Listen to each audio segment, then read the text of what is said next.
ആലപ്പുഴയിൽ ഹൈബ്രിഡ് കഞ്ചാവുമായി രണ്ടുപേർ പിടിയിലായ സംഭവത്തിൽ അന്വേഷണം സിനിമാ മേഖലയിലേക്ക് വ്യാപിപ്പിക്കുമെന്ന് എക്സൈസ്.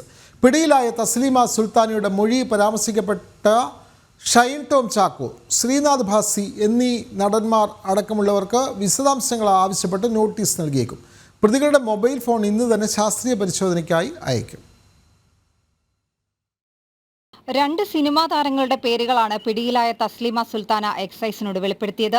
സിനിമാ മേഖലയിലുള്ളവരുമായി ഇവർ നടത്തിയ സാമ്പത്തിക ഇടപാടുകളുടെ ഡിജിറ്റൽ തെളിവുകളും എക്സൈസിന് ലഭിച്ചിട്ടുണ്ട്.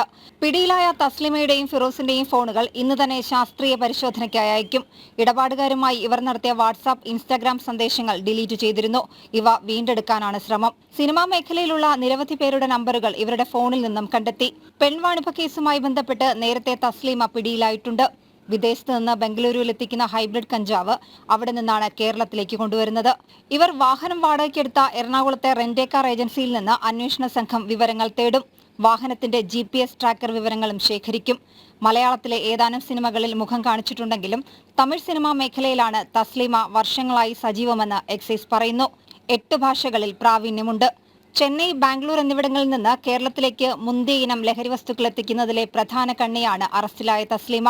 അതുകൊണ്ട് തന്നെ സംഘത്തിലെ കൂടുതൽ ആളുകളിലേക്ക് എത്താനാകുമെന്നാണ് അന്വേഷണ സംഘത്തിന്റെ പ്രതീക്ഷ. ജനം, ആലപ്പുഴ.